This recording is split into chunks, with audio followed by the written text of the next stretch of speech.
Hello.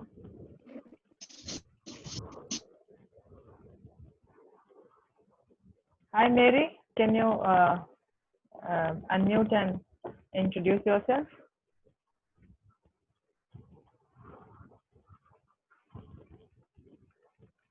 Yeah, you're muted.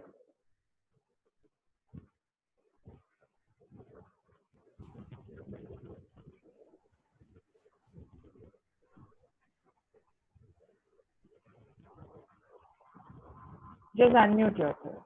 Yeah. Can you hear me? Yeah. Yeah. Okay. In the meanwhile, others might join. Do you want to introduce yourself? Yeah, I'm working in Friends Missionary Prayer Band. Can you hear me? Yeah. Can you hear me? Yes, I can you hear hear you. me? Yes. Yeah. Yeah. Yeah. As in charge of Friends Missionary Prayer Band, Okay. and I'm a housewife. You're located in Hyderabad, right? Yes, in near Vanasthalipuram, Okay. Vanasthali Hill Colony. Okay. Great. Kiran, do you want to introduce yourself? Okay. Yeah. Sorry. Yes, Mary? Yes, Ruth Kejia introduced me. Yeah. Kejia. Yes. She mentioned about you. Yeah. Kiran, do you want to introduce yourself?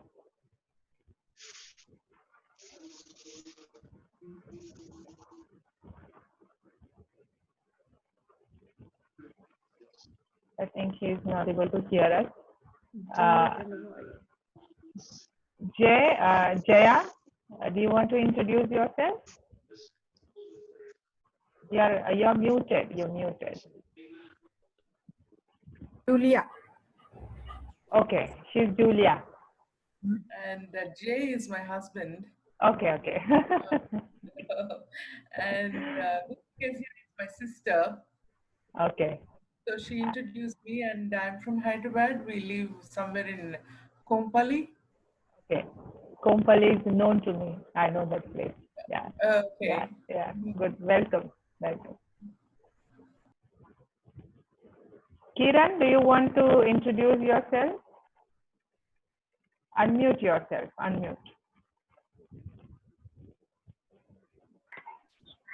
Hi, this is Kiran. I'm from Pune. Actually, I'm in the office now. I can see that. Yeah.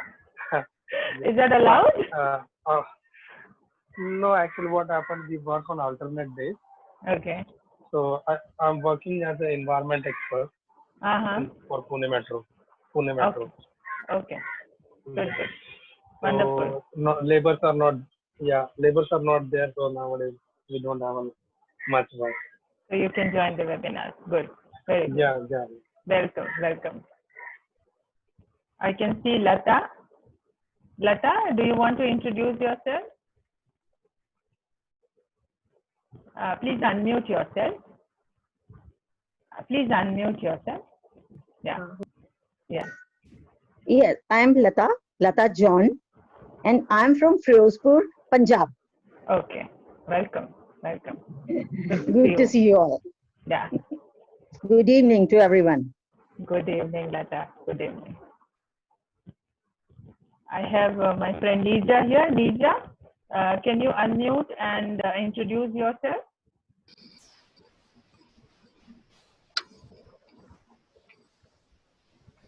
Yes, Nija.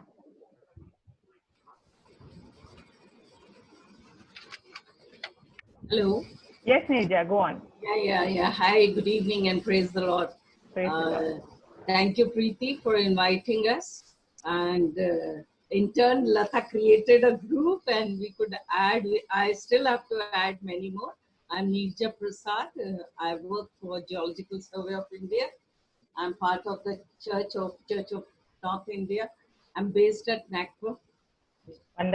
Wonderful. So nice to see you. And I'm part of convener of the Indian Christian Women's Movement. Okay. which is a new organization which has come up now.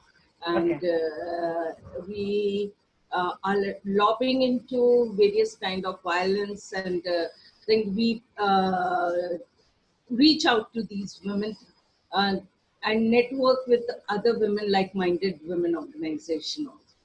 Okay. Wonderful. Wonderful. So nice to meet you, Nirja. Yeah, thank you. Hi, Hi. Preeti. Hi, Shubda. Shubda is my colleague. She works with me, and I'm introducing her. Please speak about yourself, Shubda. No. Please do. Yeah, who all many people have joined? Many new people have joined. Yeah, some new people have come, so I thought why not have an introduction.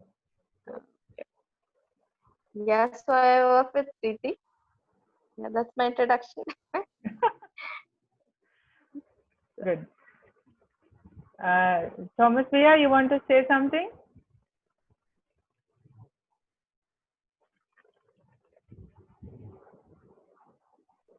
Unmute yourself. Yeah. Yeah, I can again introduce myself. I'm from Baroda, but I work in Dubai. And Preeti's parents and my parents are family friends. So we are from Baroda. So we know each other before.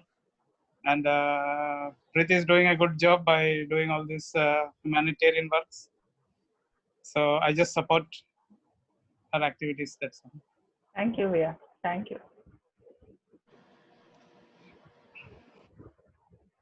So we have Srilata here. Srilata, can you hear me? Yeah, Preeti. Right. Hi. Good evening, everyone. My name is Srilata. I work with Urban Street Children, and I work Preeti, and I work in the same organization. Yeah. My son is also here. Hi. Yeah. Good to see you. Good to see you. Great. We have Philip here. Philip, sir, do you want to introduce yourself? You're on mute. You're on mute, sir.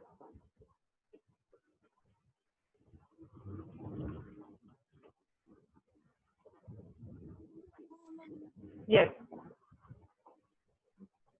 Just 1 second, sir. You're still on mute. Yeah, can you hear Yeah. me now? Yes, sir. Yes, sir. Go Oh, on. Go on. I'm Mary Mamta's cousin, Okay. and yeah, just from Sydney, Australia. Wonderful. Wonderful. So happy to see you. And so glad the times match. Good. Yes, it's 9 o'clock in the evening. Wonderful. Wonderful. So we introduced most of the people here. I can see somebody who is on a numbered thing. Anybody else who wants to introduce?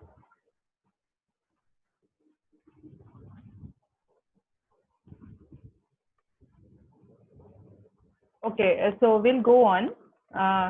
Welcome all, and I'm delighted that we are able to meet like this on a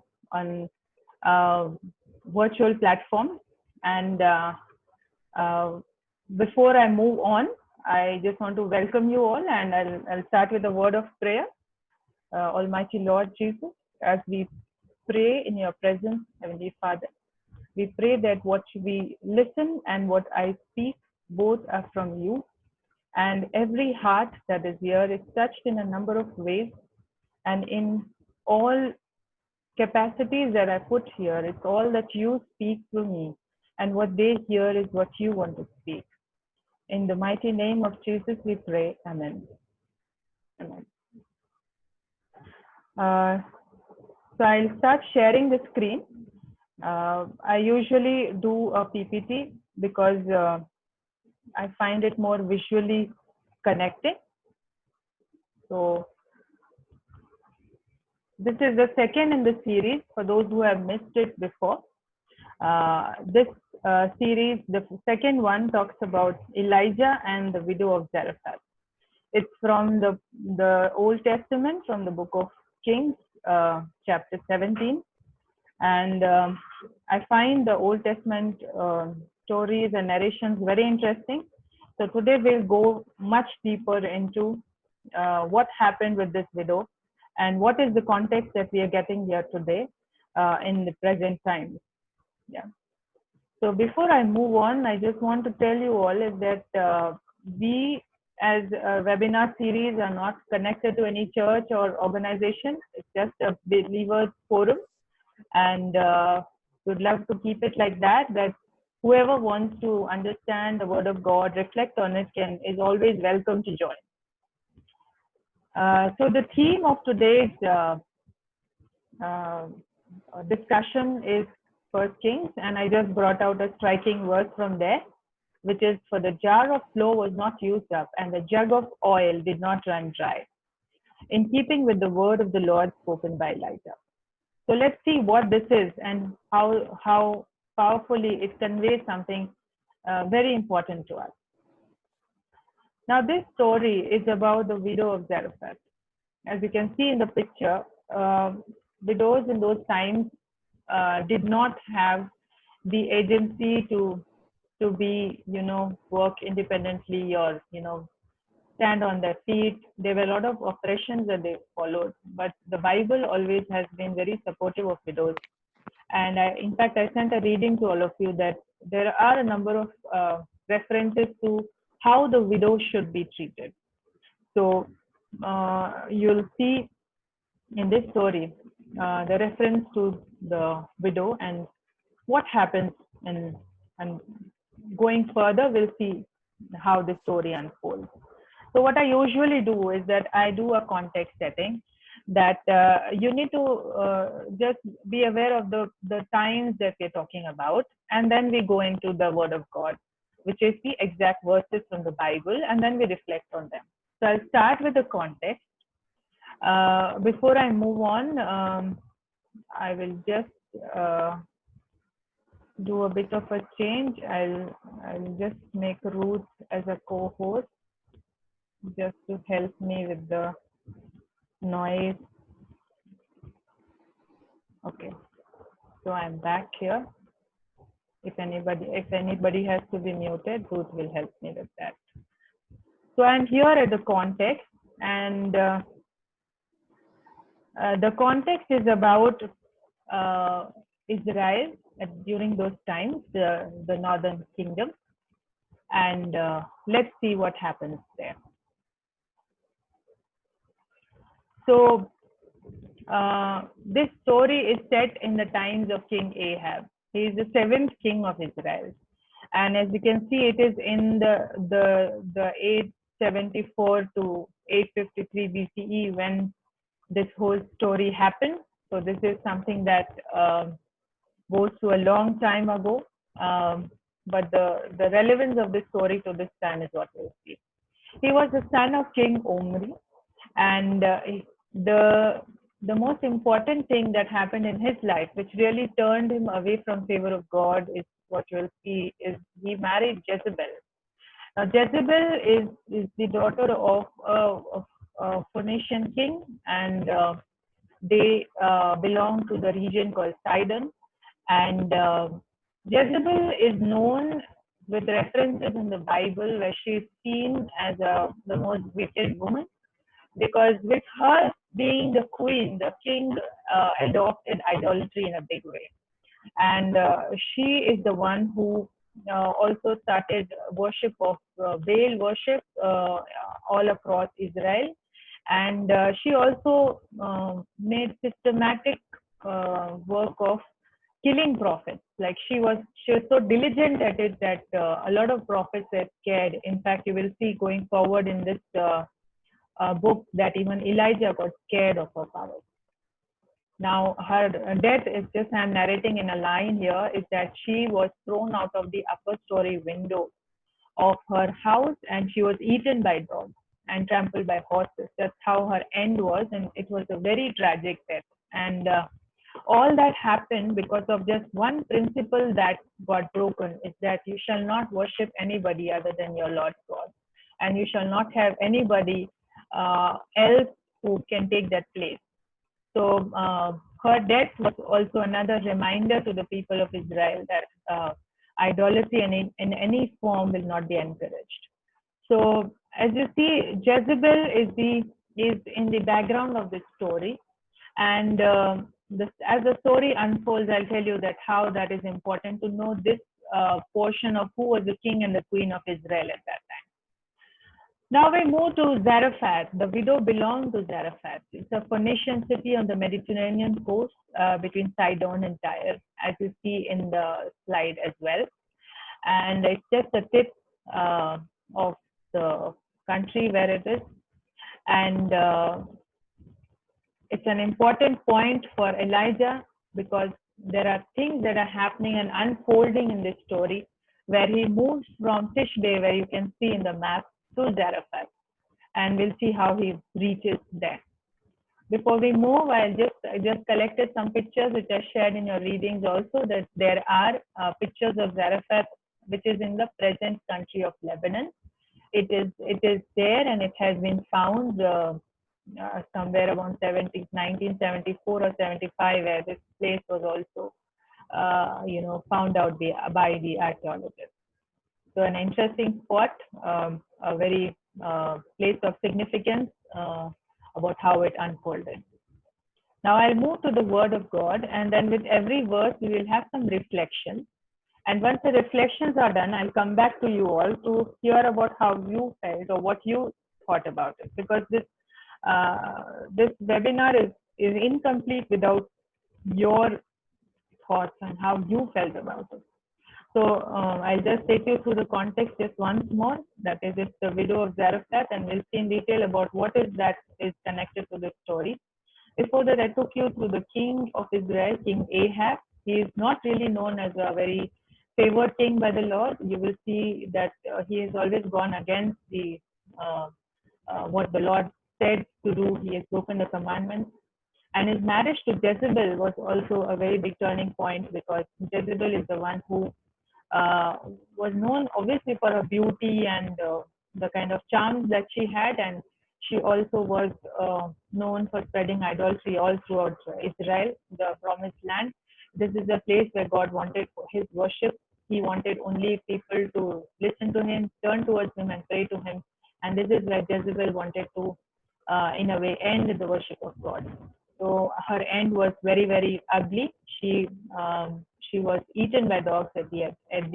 In 2 Kings chapter 9, you can see her death very clearly, like eaten by dogs, and only her skull was left, and it was really in a bad, very bad death that she witnessed. And Zarephath is the place that I show on the map, because I usually like to see the significance of the place right now, like where is it right now and what am I talking about. These are the pictures of Zarephath, which is the place in Lebanon. Present day country Lebanon is where Zarephath is. So now I move to the Word of God, which is 1 Kings 17 verse 1. So now Elijah the Tishbite from Tishbe in Gilead said to Ahab, "As the Lord, the God of Israel lives, whom I serve, there will be neither dew nor rain in the next few years, except at my word." Now, he said to Ahab because he warned him. He did not listen to him. In fact, they were not even bothered to, what the prophet is saying. And then he says a very, very, very strong declaration, a declaration of faith, that there will be no dew nor rain in the next few years. The few years is actually about 3 years and some few months.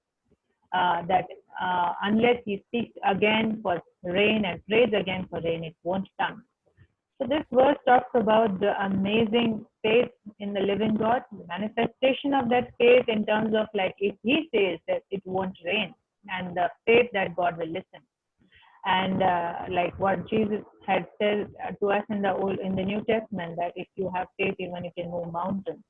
But here you see that he has enough faith for letting the weather not to favor rain. So that's the deep faith he had. Elijah is one of the most, I would say, powerful prophets in his time, and the kind of work that he did and his ascension into heaven as much as what Jesus ascended, he's one of the prophets who ascended into heaven. He did not die a natural death. Now, and he said one thing, that it will not be reversed unless it is at his word. It means like he had so much of faith that God favored him, and what he will say will happen. So again, I want to bring amongst you this thought that, see, what we speak, even if we are not prophets, but what we speak and what we declare for people around us, our loved ones, these are powerful words. So we should always remember to use the right words. We should use the words very carefully, because sometimes some becomes very powerful declaration. It impacts their lives around us. So the power of the tongue is what comes here very powerfully. Now into into the second to the fifth verse, let's see what happens. Now the Lord says to Elijah that leave here and turn eastward and hide in Kiriath Jearim, east of Jordan. You will drink from the brook, and I have directed the ravens to supply you with food there.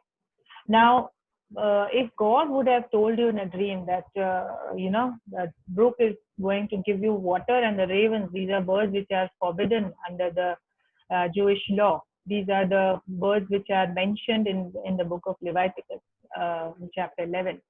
So you will see that God uses a bird which is absolutely something that is not allowed in the Jewish law. He directs.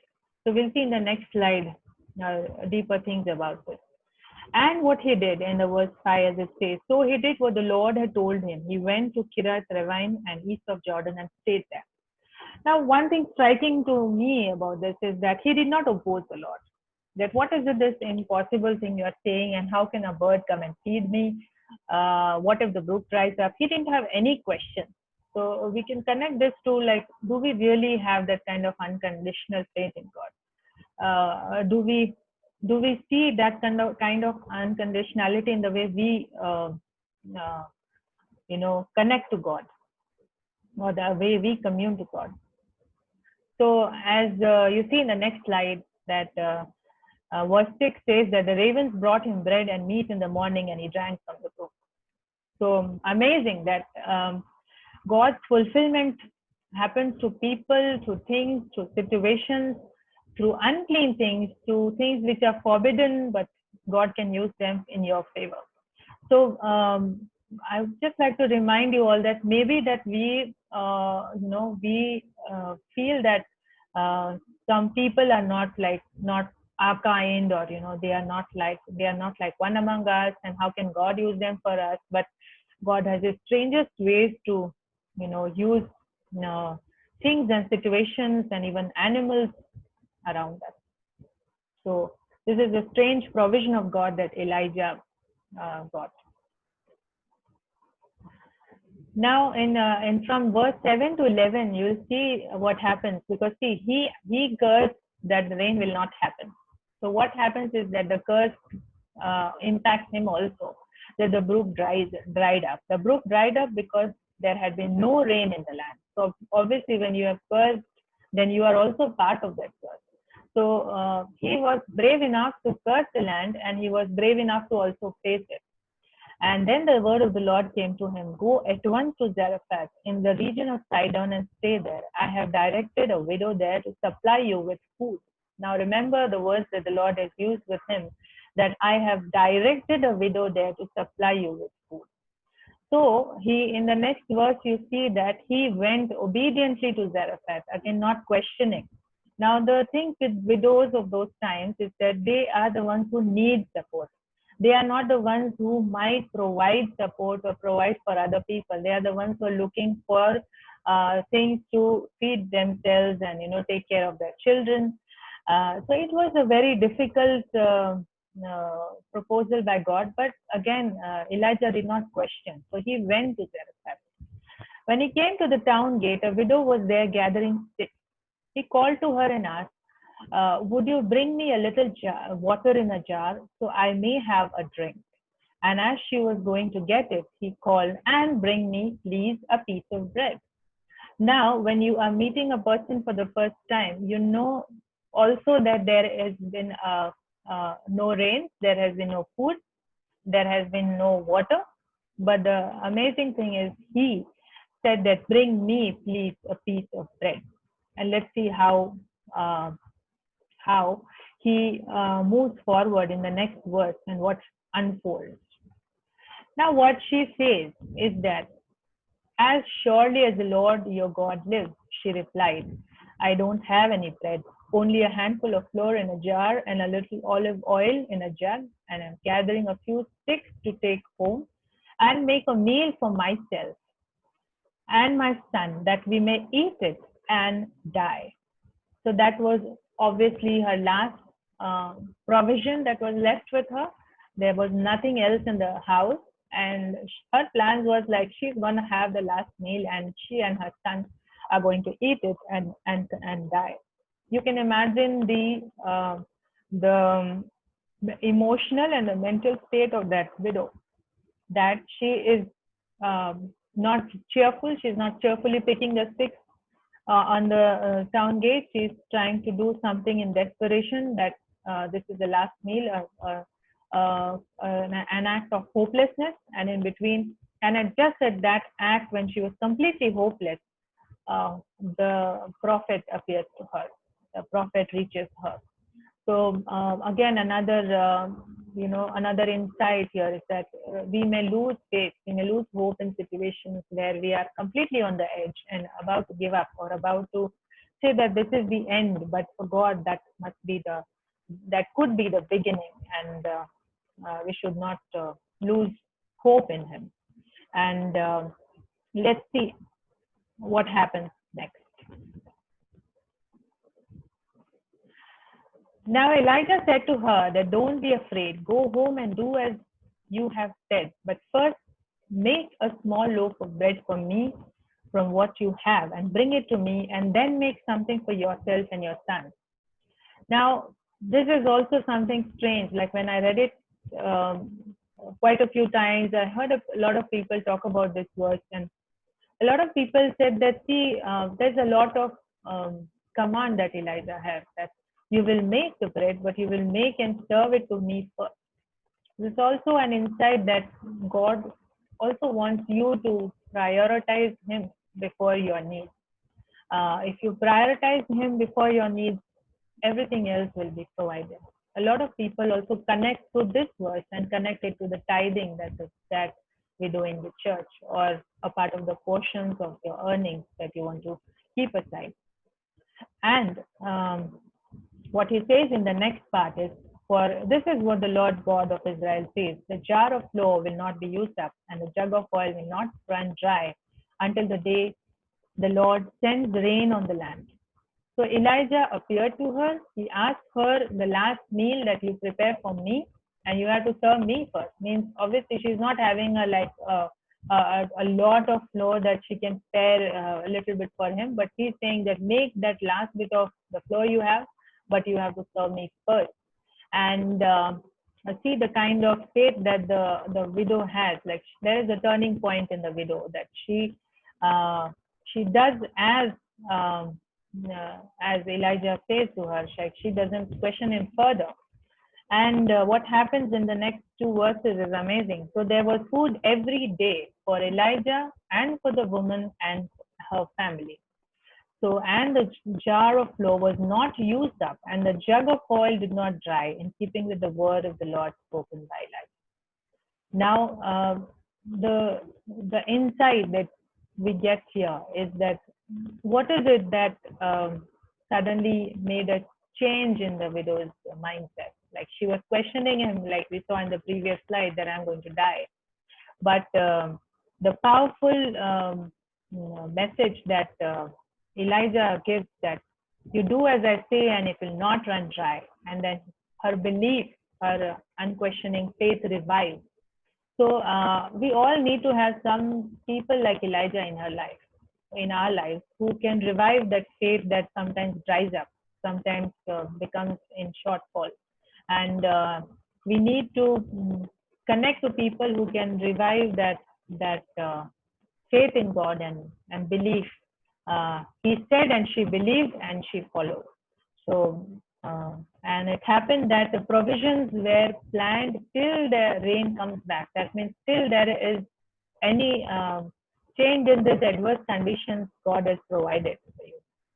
It's amazing how God provides, and it's amazing how God plans to help Elijah with support of a widow who is in Zarephath, which is not a very favored place. It is also the place, if you read, it is a place where it is very high on idol worship at that time. And of all the places, God asked him to go to Zarephath and to take help from a widow. God could have sent him to another family within Israel, within the places where he is worshipped more, but he sent him to a place where, this worship of other gods, which is condemned. But the widow is something that God found very faithful, and God wanted to help her. And see the kind of amazing calling of God, that he will sort and reach out to people who need his help, even if they are in any land, even if it's the land of unbelief, even if it's the land of people who don't follow him. He will definitely come to the aid of his people who believe. Now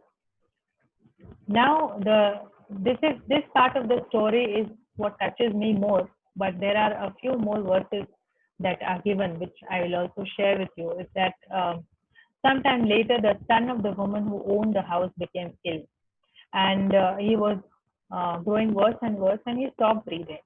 So now, in the meantime, Elijah had started staying in the widow's house, because that's what the Lord had commanded. And what was the words that she used in this 18th verse is, "What do you have against me, man of God? Did you come to remind me of my sin and kill my son?" Now, that was kind of questioning his credibility, or questioning that, like, what is it that you think I have done wrong, and is it this coming because I have sinned, and my sins are now coming onto my son? And the reply that he gives is that, "Give me your son." And he took him from her arms and carried him to the upper room where he was staying, and laid him on his bed. And then he cried out to the Lord. Now, it's an event of death. It's something that a lot of people lose faith. But what he does is that, "Lord my God, have you brought tragedy even on this widow I'm staying with, by causing her son to die?" Then he stretched out himself out on the boy 3 times and cried out to the Lord, "Lord my God, let this boy's life return to him."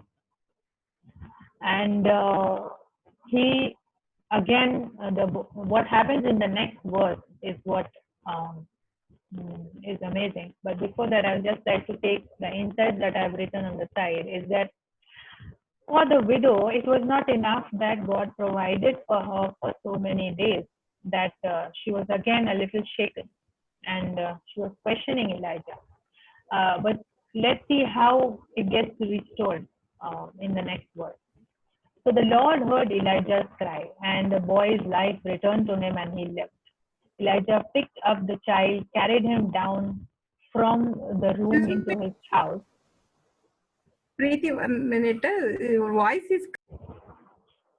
Yeah. Can you hear me now? Yes, yes. Just 1 minute. Let me check.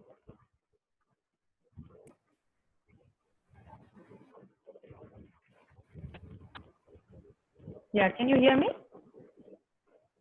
Ruth, can you hear me? Yeah. Yes, yes. Okay, great. There's a connection problem, I guess. So he heard Elijah's cry, and the boy's life returned to him. And Elijah picked up the child and carried him down from the room into the house. And he gave him to his mother. "Look, your son is alive." So he brought the boy back to life.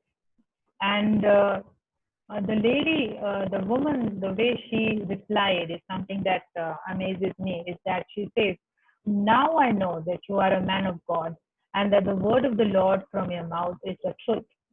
So for her, the second incident of a boy, of her son reviving, is something that really, touched her more than the incident of God giving her provision.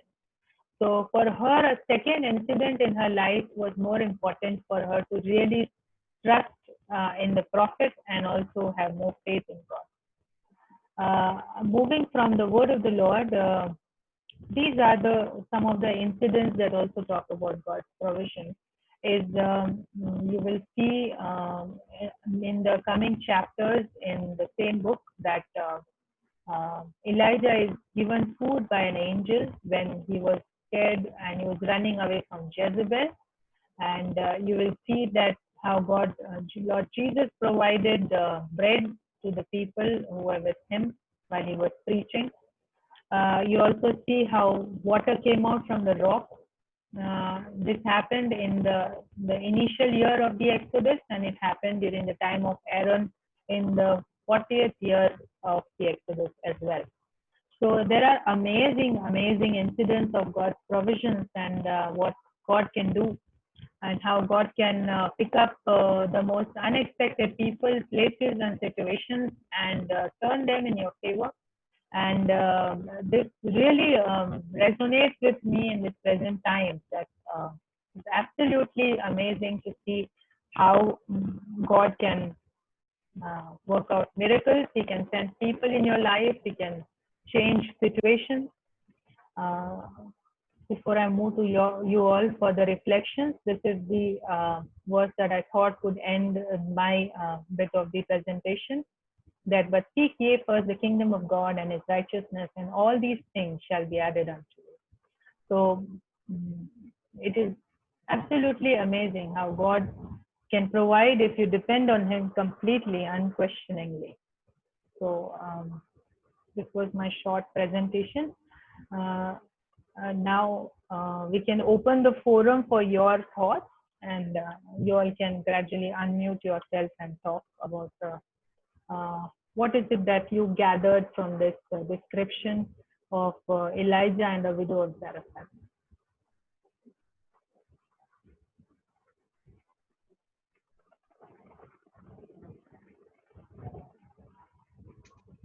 Thanks so much, Preeti. This is Philip here.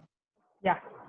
Yes, sir. Yeah, it's a good understanding of this widow's experience. And I was stunned by, I came to this realization just now. The fact was that she was going to die with her son, and that was basically like a suicide. It was almost like the last part of her life.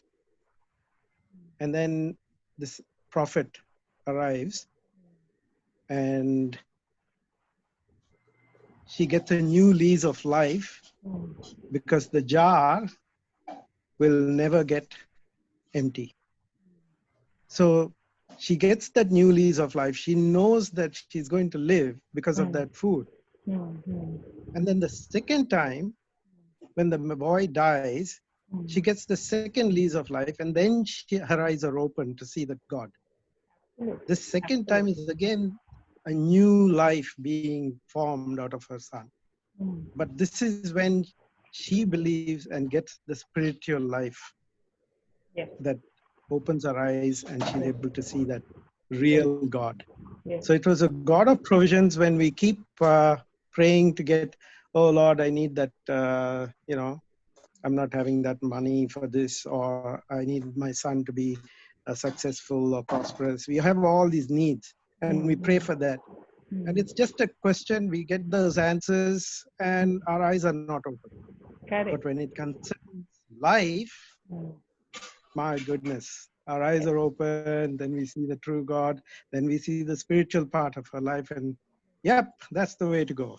Wonderful, wonderful. In fact, when you were saying, another thought occurs to me that, see, God didn't choose a rich family to take care of Elijah. He said that you will go to that poor widow and she will feed you. So it's amazing. Yes. He chose the widow. He chose the ravens, who are like prohibited in the Jewish law. He chooses people who are considered unclean, unwanted in the society and makes you. Yeah. Mary, you want to say something? Unmute yourself. Yeah. You're muted. So, yeah. Can you hear me? Yes, yes. Yeah, go on, go on. Go on, Mary. I think you're muted again. You're muted again, Mary. 1 minute. I'll unmute you. Yeah, go on, go on. Yeah. Yeah. Not only her bodily needs are met, Yes. but her spiritual needs are also met. Yes. Yes. And yeah. Did I miss any other point from you while you were talking? No. Okay, great. Thank you, Mary. Thank you. Julia, you want to say something? Yeah. Yeah. Thank you so much, Preeti. And that was a wonderful passage. And really, if you think over that as we are going through, I mean, just imagine if someone asked me to go, the rabbits will feed you and you drink water from the brook, you go and stay there. Yes. And obedience without questioning. Yes. Like we don't want to go out of our comfort zone and face such kind of situation. But Eliza, without questioning, he went there and the ravens were feeding him. That is amazing, obedience without questioning. Yes. And then he asked you to go to a place where you said where idol worship is there, and then a small village, I think, and then he goes there, and the widow will feed you, and the widow has nothing with her, and then that widow also first you go and get the first bread for me, and she goes. Yes. I mean, how can I do that? She didn't question him at all. And from both sides, both of them, that obedience without questioning, that brought a lot of blessings in widow's life actually. That is wonderful, and I also want to thank you that you have taken so much time to prepare all that PPT, and you are continuously in touch with all of us. Yes. I thank God for you for taking this initiative and bring all of us together. Yes. That God bless you. Thank you. Thank you. Thank you, Julia. In fact, this was a calling, and when I was praying, it happened all the time that you need to do this. So, and I was not at peace till I created this webinar link and I started, and then it just went on. So amazing how God uses His children. Yeah. So glory be to God for that. Yeah. Let's hear the others. Who wants to share their thoughts? Lata, Nirja. Yes, Lata. Yeah. Yes. I just want to say that sometimes we do believe in the word of God, but sometimes temptations comes to us and we think that everything is over. No, we can't, or God can't do anything.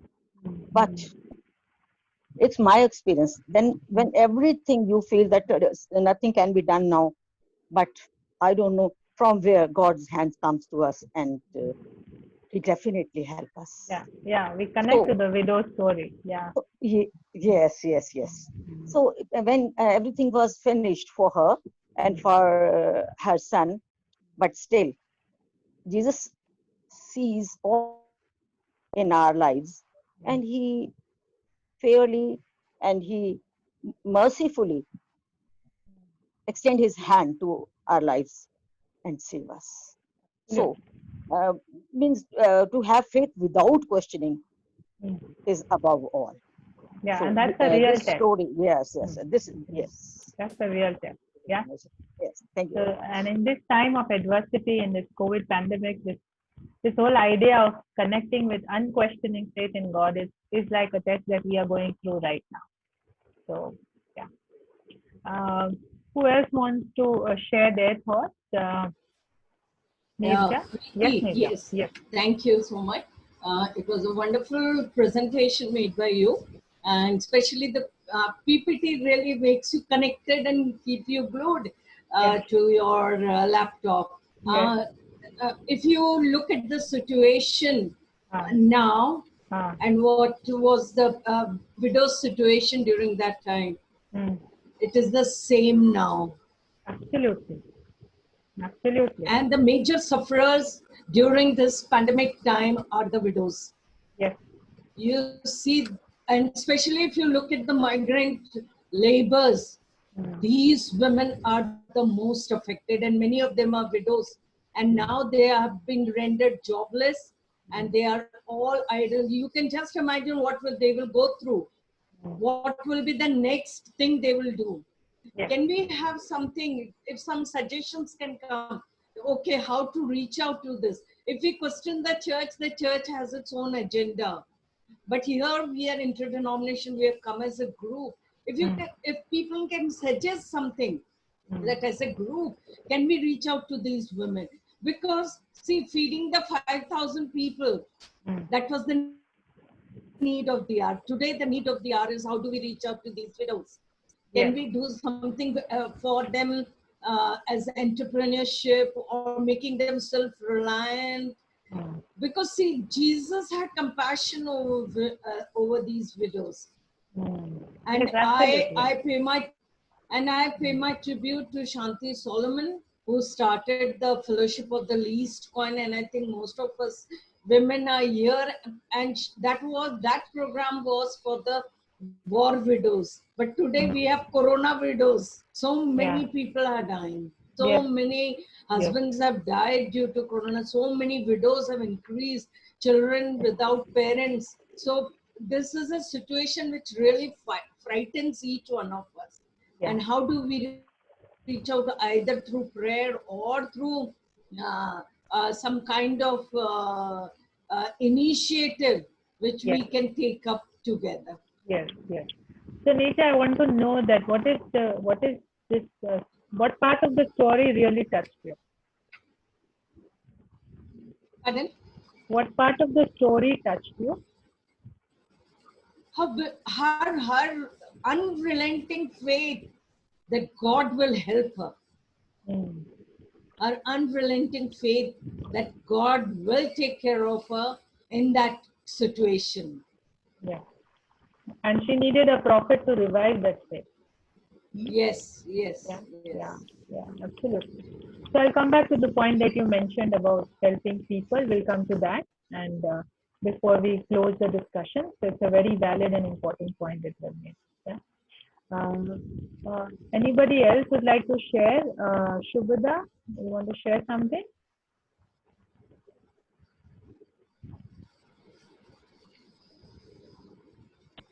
You're on mute, Shubhada. Yeah, hi. Yeah, one more, insightful. And like ma'am was just saying that we are in the same situation. I think our faith, just our faith is not enough. Our actions are also equally important. So, both together can, I think, do better for the world. And our faiths go down, I think, based on our priorities. So when food was a priority, it was okay. And when the sun becomes a priority, of course, you can't see your son dying. So then one can lose faith and become a little, uncertain about, what am I getting into? And I think that revival of that faith is very important. And some good insights. I think we've forgotten all of these stories, and for many years I and you dig them out from where, and then all the pictures that you make. Yes. And for the others, like I'm used to seeing Preeti's PPTs all the time, but I never thought that she would do this on this. And really, very nice pictures and everything put together. Very informative. Yeah. Thank you, Shubha. Thank you. Srilata, you want to share something?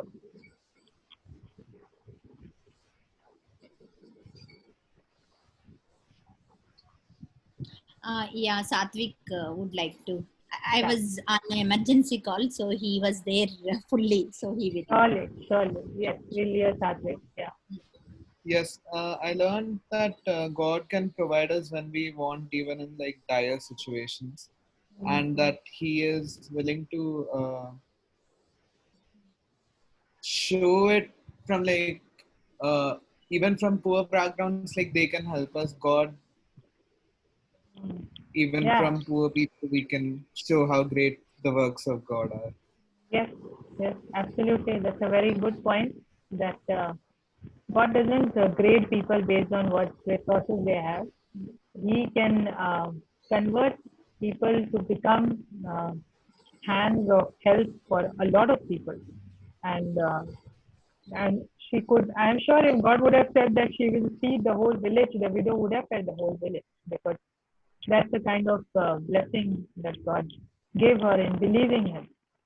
So that's a big leap that she had. Um, Ruth, you want to share something?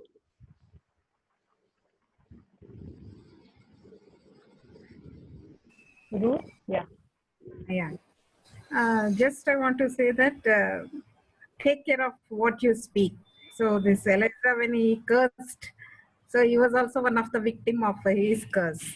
So be careful what you speak and what you do. Okay, that's what I learned. Yeah. So it's interesting that we all pick different parts of the passage, like what really connects to us, and what we declare, what we talk about people, what we say, don't even say, but we declare in our mind. इसका तो कुछ नहीं हो सकता है, like nothing can happen for you. Like when we think like that, it happens that that also manifests in our life. So we need to really be very careful about what we talk, like what God has said, that it is not what goes into your mouth that makes you unclean, but it's what comes out of your mouth, because that comes out of your heart. And that is what can really defile you. It's not the things that you eat. Thomas Bhaiya, you want to share something?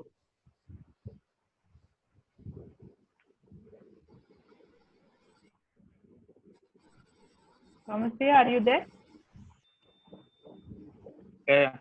Okay. I just want to thank you again for conducting this session. And just want to say one thing. I got the message that, we help somebody, and then when we need help, we should not expect this help from the same people, God will send somebody to help us. So when we should not feel bad, okay, see, I helped him, but he did not help me back. Some people think like that, but that's not the way. God will help. God will send somebody to help us. That's all I want to say. Yeah. So we could connect this part of the story. Yeah. Anybody else? Any thoughts you have, like anything else that you want to reflect or share about this story? One more thing I learned from here is Eliza, he blessed her with unlimited flour and oil and everything. She was enjoying the blessing. But second time, when her son was very in serious condition, again she was doubting Elijah. And why did you do this? Is it because of my sin? And Correct. so she was doubting, and she was also thinking, why did it happen? So again God proved himself that he's still there, and then she comes back to her senses. Correct. So like many times it happens to all of us. Because when everything is corona is going around, this pandemic, everyone is questioning why is this happening and why God is allowing it. Is it because of our sin, or God wants to do something else? So there are so many questions and doubts in our minds, and ultimately God is in control and He has something to really teach us. He is teaching us. I absolutely agree with you. And what I believe in all my fellowship with God and the Word of God, that nothing is happening in the world without His permission. Either He let it happen with His own will, or He allows it to happen. So it is both. Like if you remember in the earlier one, the Balaam and the donkey, the prophet wanted to go and God allowed him to go, not because God wanted, but he wanted. And then what happened is what was God's will, not his will. So everything is happening with his will and his permission. It doesn't happen without his consent. So the eternal Almighty God is in control, and people, a lot of faith is getting shaken up now. So, and in that, how many hold on, how many stay, how many give up, a lot of things. In fact, the thought also comes that what if somebody even goes away? So, like, passes away. For us believers, a good thing is that even if we go away, we'll go to Jesus. We will go back to our Savior. He's going to receive us. Our life is not ending here. That hope also keeps you alive, and also gives you a little bit of a detachment from what is happening around you. That things may go out of control, and you may be worried about everything around you. But there's somebody who is almighty and all powerful. Yeah. Philip, sir, you want to share something? Yeah, in fact, when you were saying things about the famine and the similarity between COVID-19, famine is something that affected that particular region, but COVID affected the whole world. And it's a similar situation where God was the one who provided the food. God was the one who gave the sustenance and protected the people that he needed to save. Now, he used the ravens. I mean, just like you said, there is a symbolic reason for the raven, but the point is, even things that normally eat up food for themselves first, the scavengers, they are coming and giving the food to the men of God, Yes. It actually tells you how God can use even the most unconventional forms to provide food for us. And second thing is, I felt that, talking about how we can help older or people who are affected by COVID, even in this situation for the widow, it was God who provided. We have to recognize that. We are only tools. This man of God, Elijah, was just a tool. All he did was do what God wanted him to do. That's all he did. And we have to be obedient to that word of God that comes to us, not to somebody else. We're not talking about the WHO, the World Health Organization. We are talking Philip, Preeti, Mamata, these are us in this environment, in our circle of influence. How can I minister? Simple, make it simple for yourself, because God will use you. The Holy Spirit works in that environment that you are living in. And that is how our light is supposed to shine. So I felt that was really symbolic of this Elijah being sent by God. The last part of it was, of course, again, life. I feel the most precious thing that we must treasure is life. Let's learn to live for people, not for material things. Not for material. It's a very philosophical thing that you said, and it's a tough one. And a lot of people, in the way they live, in the way they work, and the way they connect to people, this thing of what prioritizes my mind, or what really takes over. and it's such a quick shift that you don't even know when you are moved away. So we need to be mindful about that. And when we are speaking, another thing that comes to me is, see, we have always been very scared about the internet and how will we use it and how will we connect, and like is it something worthwhile that comes out of it? But I'm saying the way we can talk right now and be on different parts of the country and different countries and still talk. God uses the most unclean things or whatever, like the most contentious things he will use to create something very meaningful. Like he will that even in this pandemic, in this confusion, you will have the opportunity to talk about him, and you will have the opportunity to reconnect to him and bind to him, because he is the only one who is the truth and the way of life. Yeah, that's why I connect when you spoke. Yeah. Nirja, you wanted to say something?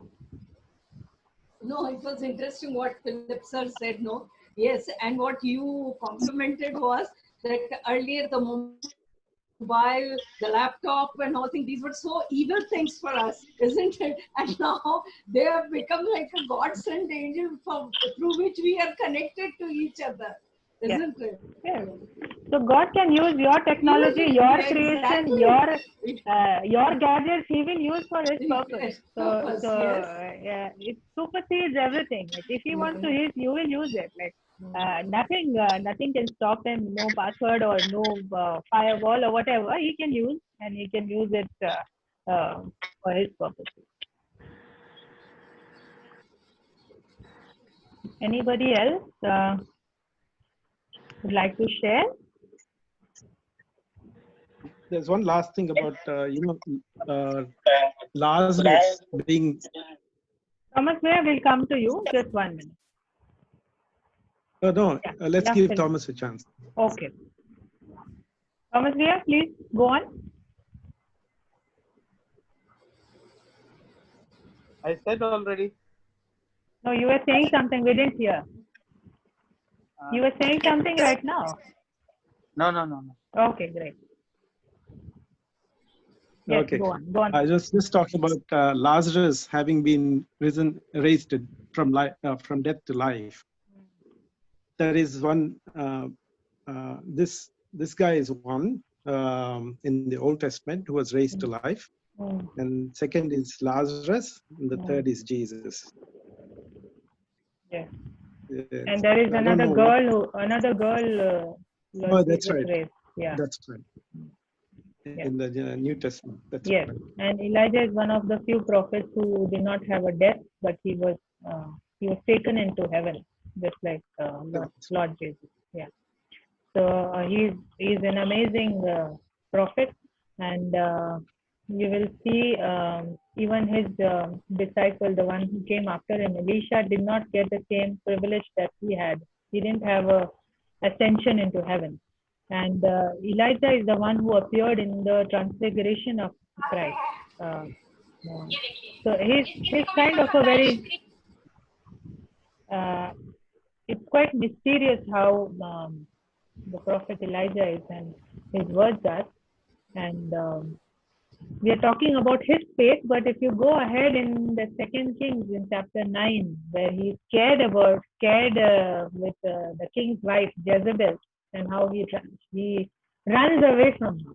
So even the most powerful prophet can have a time of unfaith, unbelief, where he was shaken. In fact, God had to really send an angel to really support and calm him down, that you have God with you. You need not worry about any Jezebel or anybody. So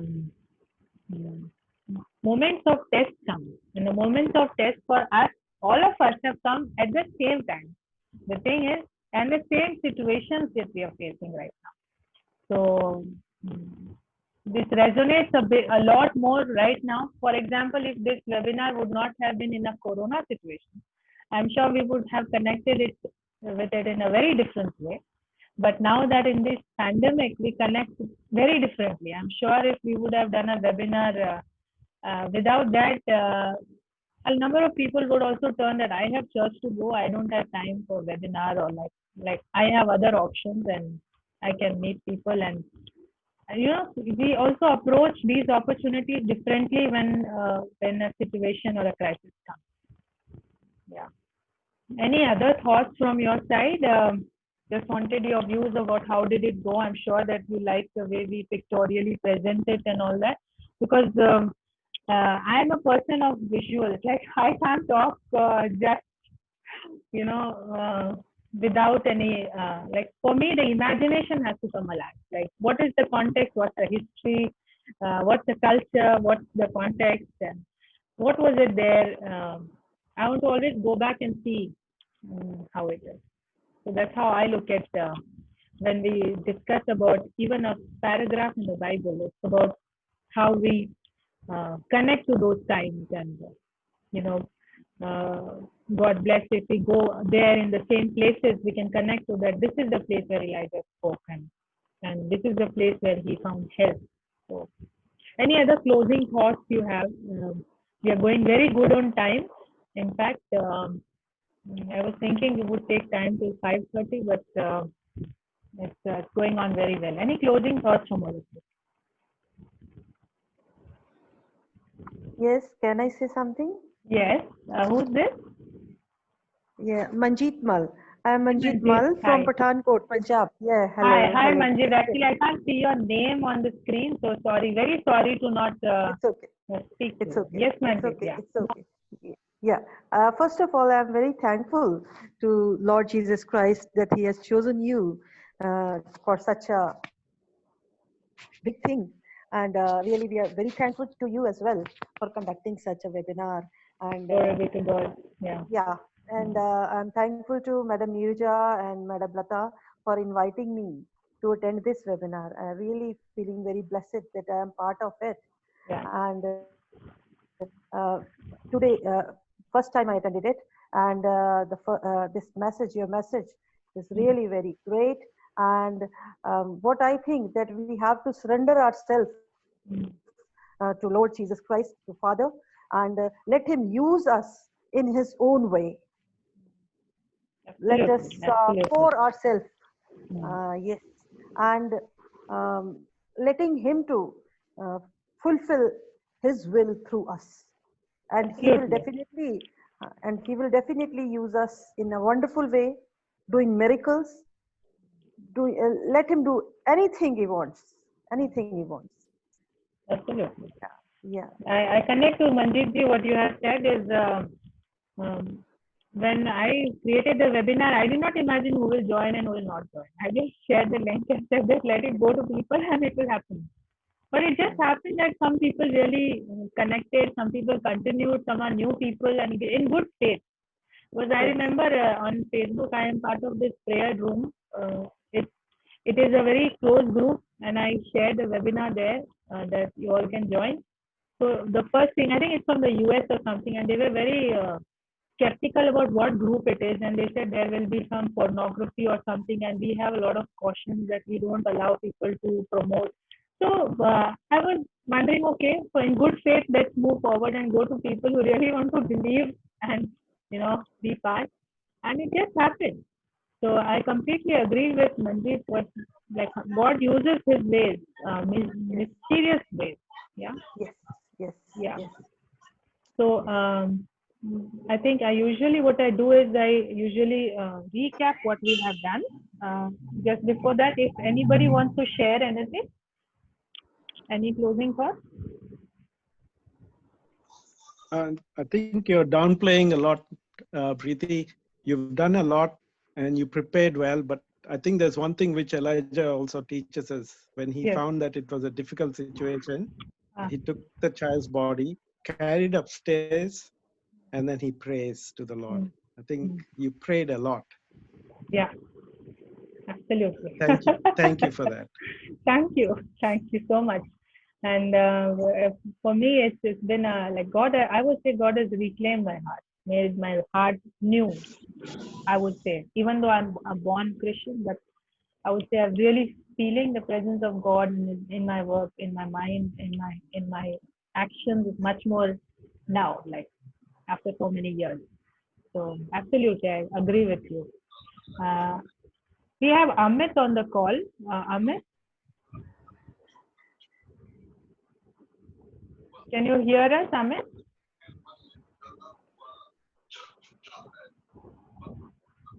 Nirja, I can't hear you.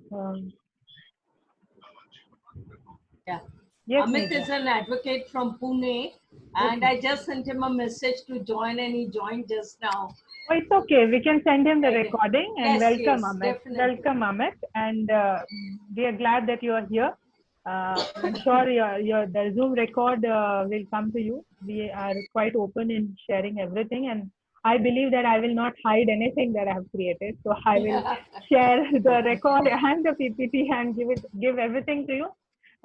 This is also like my personal experience that when I go and hear people online, and after a few YouTubes, they will say that now you can't see the rest. So I would get very disappointed that is it something that it's you created, or is it from the Lord that you're keeping it away? So I feel very annoyed and disappointed. So my principle everywhere, whenever I do, is that everything will be openly shared. Yeah, the idea is that it needs to be spread. It cannot be hidden. Yeah. So welcome, Amit, and I'll just share the screen once more. Just take you through the slides, and then we'll close it.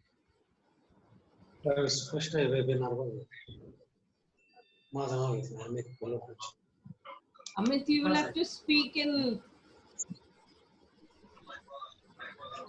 Is he trying to say something? Hello. Yes. Hello, Amit. Nirja ma'am. Yeah, Amit sir, boliye.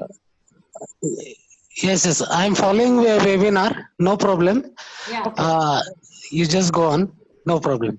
Yeah. Thank you, Amit. Welcome. Thank you. So just take you through these slides are anyway available to all of you, but just for us. So we talked about a widow of Zarephath, the widow who's always talked about. In fact, even I forgot to mention that Jesus also mentioned about this widow when he was giving his preaching. And he said that why did God send him to only a widow, and that too in Zarephath? We will see that mention in the New Testament, that Jesus himself mentions this widow when he talks about the incident of Elijah. So we talk about the context, and you can see in the picture is King Ahab, and the person talking to him is the picture of Elijah. And this is in 1874 CC, during that time when the northern kingdom was ruled by King Ahab. Everything went quite wrong when he married Jezebel, because she belonged to a family, a community that does idol worship. And you know that when the queen comes in, the ways of the queen are adopted by the king. So he erected a lot of idols all around Israel, and that was not something that the Lord ever agreed to. And that is something that brought a lot of doom on both. Even Ahab had a very bad end, similar, a very tragic death like Jezebel. And Jezebel was known for her beauty, her power, and charm. And she is the one who also is known to kill prophets. And there are a lot of encounters that happen. In fact, the way I have read Elijah all through, I find him like a Superman of the Bible or something, like the one with miraculous powers, and the way he can like transform spaces, and he can fly from one place to the other. Like, yeah, he can run ahead of the king's chariot and reach like all the descriptions of what Elijah is. I am really amazed the way he's been. Like he had some great powers that God has given him. Supernatural power. Yeah, very supernatural. And Zarephath is the place that we are talking about, and you see the path that he followed. It's quite a long journey, I'm sure he must have taken, and it's on the coastline. And this is the real place as of now. Like it looks like this now. Then I took you through all the verses, and the story is as simple as that Elijah asked the God to not send any rain because people are not hearing his word and they are not ready to turn from idolatry. And that's what he did is that he said that there will be no rain for this country and for this region. And this impacted not only him, but all the people around him. And his strong faith that what I say, God will make it happen. His manifestation of his faith, very important thing. Now, the second thing is that he said that you go to a ravine and there the drink from the brook. It's like a small stream, and ravens will bring you food and very unexpected kind of provisioning that God gives to him, and no questions asked. He goes on and goes to that brook and stays there. Now, the most important part here is that the ravens are considered very unclean by Jewish law, and God uses the most unexpected provisions to for his prophet. Now, when this runs out, God has a plan B. The plan B is that he will go to a widow. So from a raven, which is the most impossible form of provision, he goes to the widow, and to a widow in an unbelieving land where which is high on worshipping idols, and she goes there. He goes there and meets her. And see the imagination that there was no text message or no phone call or no mail that must have gone, but Elijah just happened to meet her at the town gate. Like, can you imagine that now? That God tells you that you go and you stand near the town gate and you'll meet the widow. Like, what is the connection that God makes? That he makes the right people meet each other. It was amazing how it worked in those times, without technology, without people knowing about things. And he still was sure that he has met the right widow that the God is asking to take, to meet him and to get supported from. And the widow, and what he says is, bring me a piece of bread, as if like she had a lot of supply. And one thing which I think I forgot to tell you is that God had told Elijah that I have directed the widow to supply you with food. If he had directed the widow, then her reply to Elijah was very strange, because she said that I don't have any bread, and whatever I have, I will eat and die. So it's amazing how to revive that direction from God, it needed Elijah's word. And then only the direction and that faith and that calling comes to the widow. And so he says, go home and make me a loaf of bread, and she prepares. And amazingly, the miracle that happens is that the jar of flour was not used up and the jug of oil did not run dry. And it happened till the time the famine stayed in the land. So absolutely amazing how, provisioning comes, and the way it comes to the most unexpected places, from the most unexpected people. Then you see in the next part is the incident of the child getting sick and the woman questioning that is God trying to punish me because of my sins. Now here I can connect to one thing, is that God usually, when you go to him and you completely surrender your life, he doesn't count your sins again. So you need to have that faith that things don't happen just because you sinned before. It may have happened for something bigger to happen to you, a bigger blessing to come to you. So count your blessings and not your sins when an adversity comes. So he actually revives her son from death. So God does another bigger favor, larger than life favor, is that the son is revived and brought back to life. You can see that Elijah says that let this boy's life return to him. So it's also important that what are the kind of people who pray for you? Who are the people who really pray with deep faith and love for you and love for God? So it's just not anybody who prays. It's about people who have a pure heart, and those are the words that the Lord listens. And then the next part is about the woman declaring her declaration of her faith, that now I know that you're a man of God, and that the word of the Lord from your mouth is the truth. So She must be thinking that where is the oil and the flow coming from and all that. She must be amazed for sure. But she declares that this is the time when I really believe that you are a man of God.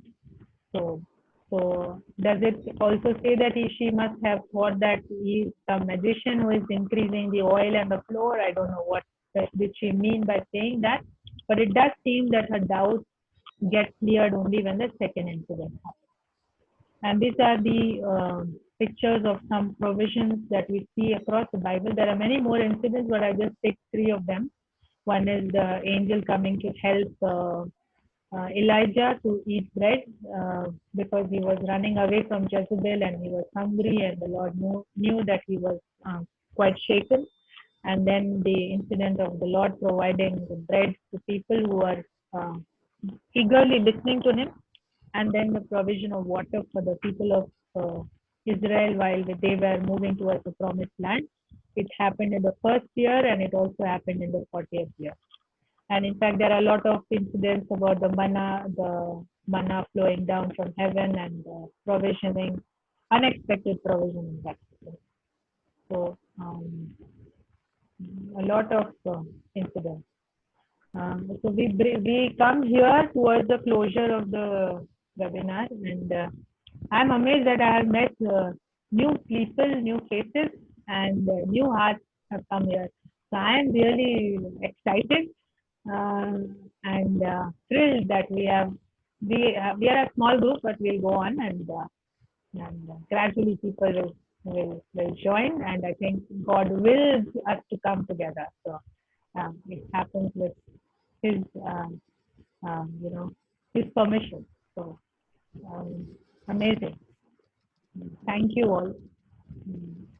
Thanks. Thank you. Thank you. And Thank you.